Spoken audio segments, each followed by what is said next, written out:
Hi students, Professor Nugent here. Let's talk about the sampling distribution of the OLS estimator. We have seen that the OLS estimator is computed from a sample of data. And different samples are going to yield different values of the OLS estimator.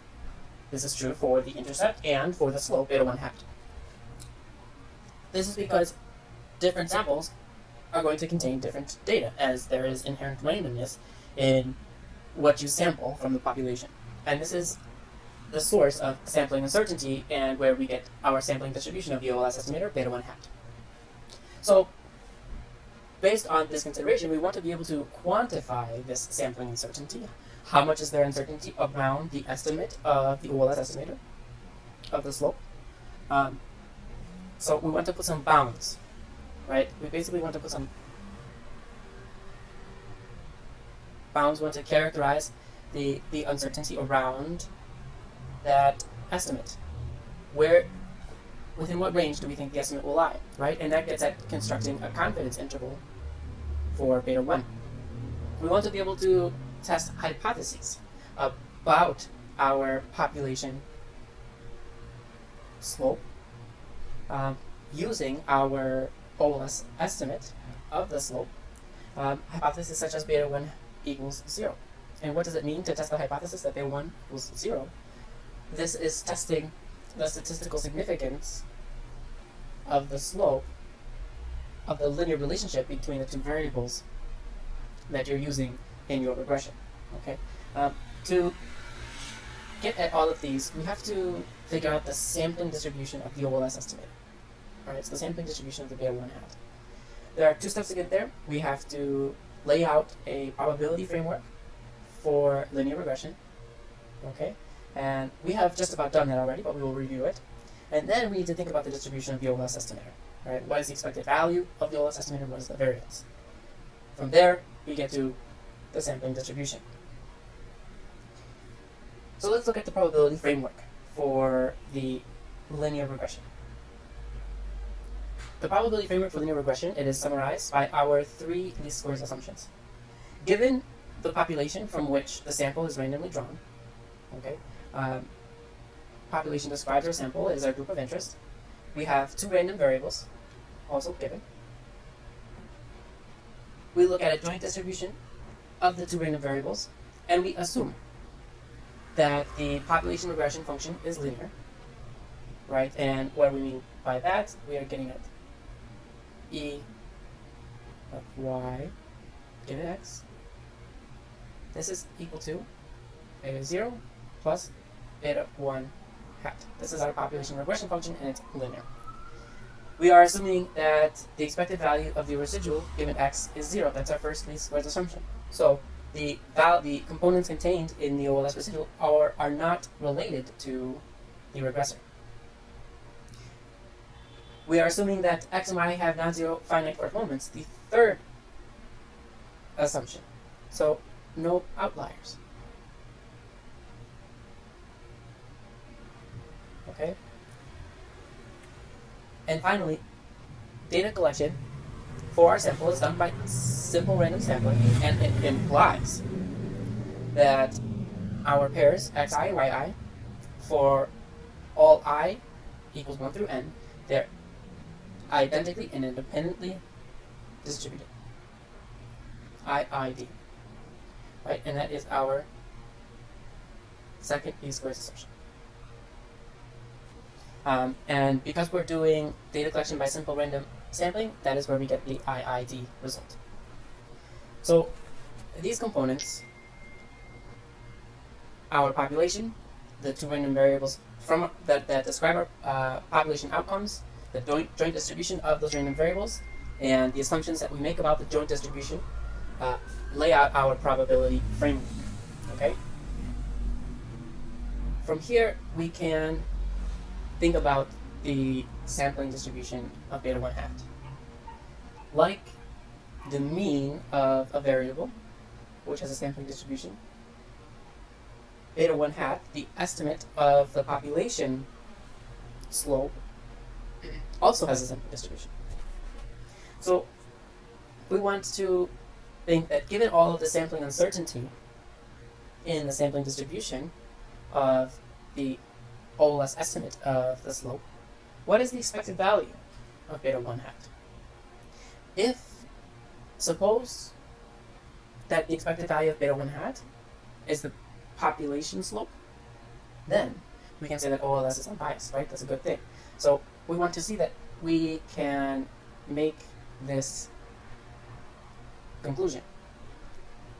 And we will see that indeed we can make the conclusion that the expected value of beta 1 hat is equal to beta 1. We will prove it in just a moment. We also want to characterize the variance of beta 1 hat, which is a measure of the sampling uncertainty. More accurately, it is a measure of the sampling variability.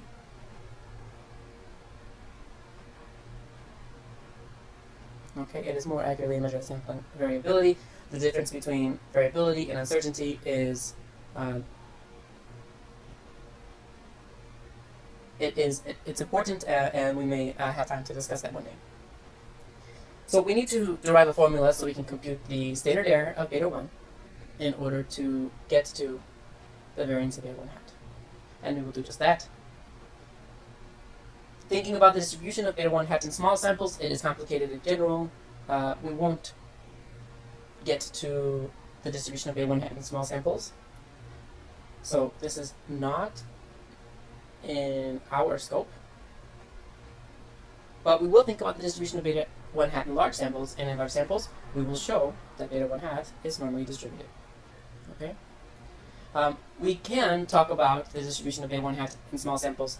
There are some things that we can point out, that we will point out, that are useful to know. Like the tendency of the variance.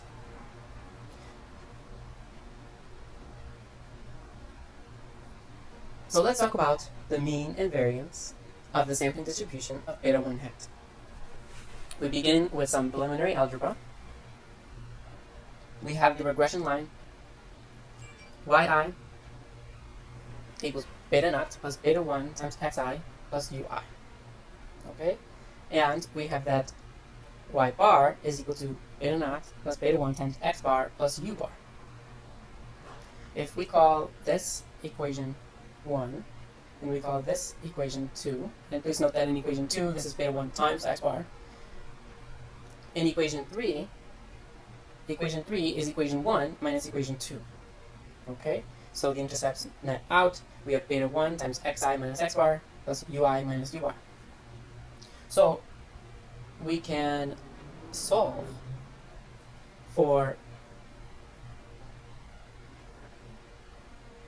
the numerator in our expression of beta 1 hat, where yi minus y bar in the numerator, right? So beta 1 hat, we have shown that beta 1 hat is the covariance of x between x and y divided by the variance of x, right? That's what this equals. So we can substitute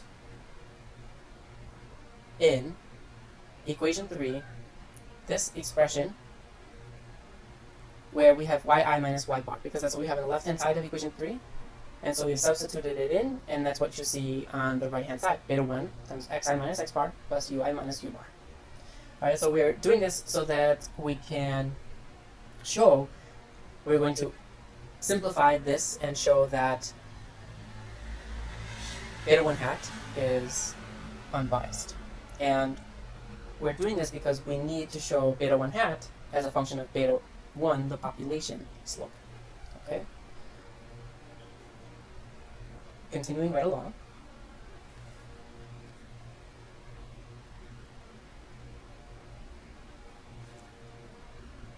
From the previous page, the previous slide, we have simplified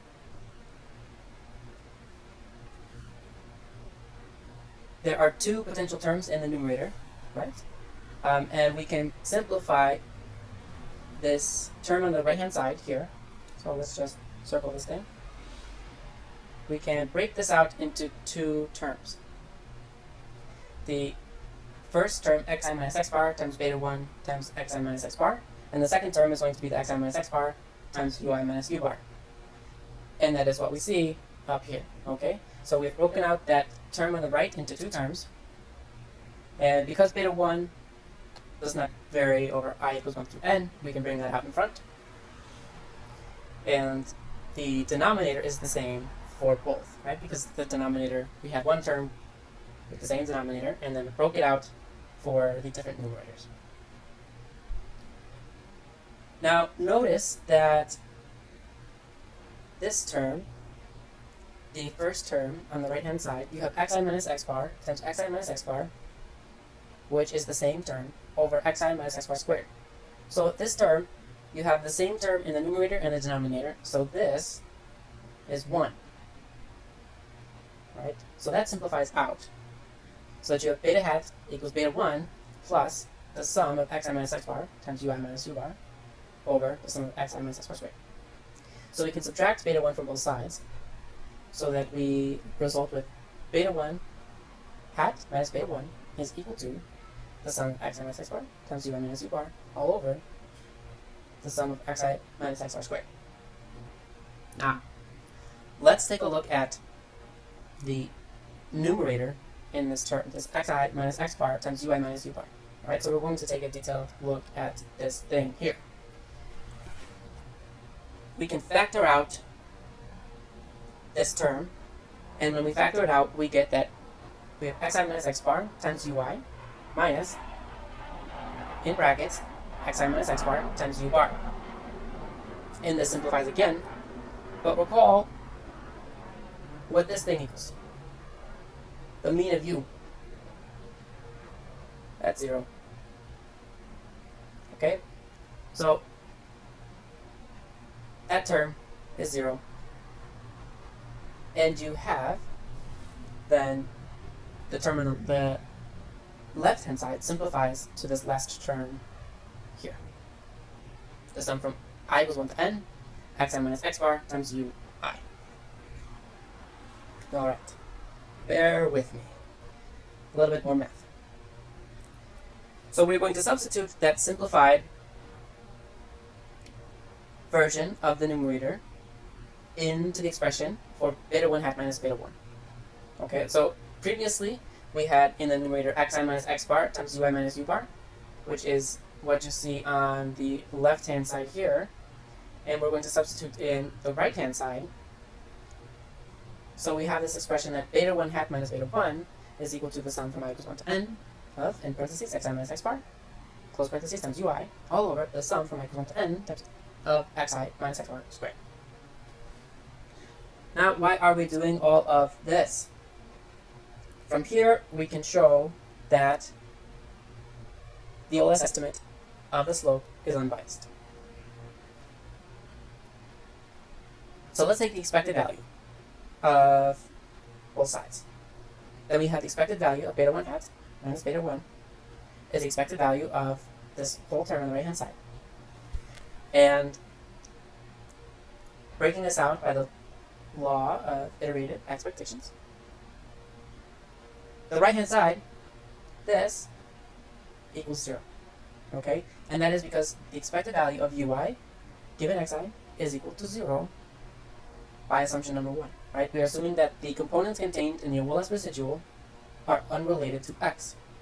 So the numerator up here simplifies to 0. So this whole thing simplifies to 0. So what we have is that E of beta 1 hat minus beta 1 equals 0. And then E of beta 1 hat equals beta 1. Thus, beta 1 hat is an unbiased estimator of beta 1. And for more details, you can see the appendix 4.3. In the next video, we will look at calculating the variance of beta 1 hat.